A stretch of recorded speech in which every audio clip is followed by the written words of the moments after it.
La région, à travers ses contrats territoriaux, dès le départ, elle souhaitait impulser une politique sur les territoires qu'elle accompagne. En fait, c'est bien la vocation de notre collectivité, me semble-t-il, de proposer des politiques qu'elle a elle-même décidées dans le cadre de son assemblée. Et puis ensuite, eh bien, effectivement, libre au territoire de les appliquer, d'appliquer cette politique. Mais nous, on a toujours une volonté sur le territoire régional d'impulser, d'initier des engagements pour les territoires. C'est un peu le contraire d'un tiroir-caisse qui donne de l'argent comme ça, sans contrat, sans contrepartie.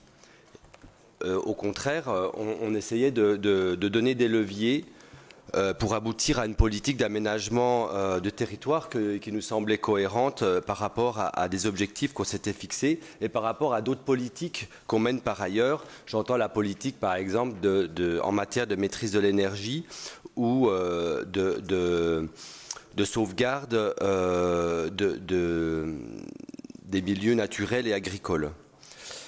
Or, moi, il nous semble que ces ajustements proposés constitue un abandon partiel de notre ambition de conduire les territoires à un aménagement durable à travers soit les PCET et à travers l'ingénierie d'urbanisme durable et opérationnel.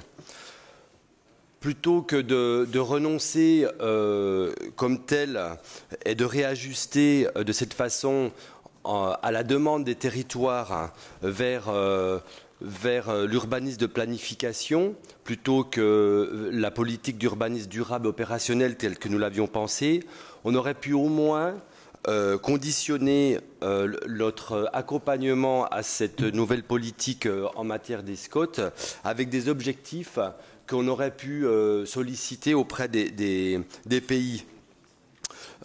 Des objectifs notamment en termes d'économie d'espace, de limitation de l'étalement urbain, qui a un enjeu important en matière d'aménagement du territoire, nous le savons, pour notre région. Et nous devrions affirmer encore la volonté de la région de limiter la consommation d'espaces naturels et agricoles. Je les dissocie jamais, ces deux-là, et d'inscrire d'inciter à chaque territoire, à travers son SCOT, à travailler sur l'économie d'espace, la mutualisation d'équipements, la reconversion de friches et la densification.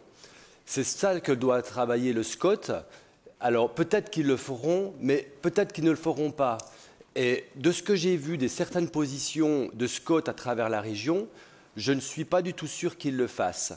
Et il m'aurait paru intéressant pour que la région puisse encore affirmer ses messages en matière d'aménagement du territoire et de limitation de la consommation de l'espace, alors conditionner, le mot est peut-être un peu fort, mais de donner des objectifs chiffrés aux SCOT que nous allons accompagner, plutôt que de financer sans aucune contrepartie des postes d'ingénierie sur les SCOT.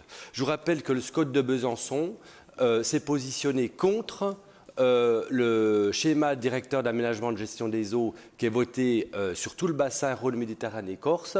Il s'est positionné contre, alors que ce schéma a des objectifs de limiter la consommation d'espace, notamment des espaces pour les champs d'expansion de crues et les zones humides. Donc là, il y a vraiment un gros problème entre les objectifs de SCOT en termes d'aménagement urbain et des objectifs de SCOT en termes de préservation des terrains agricoles et naturels. Merci.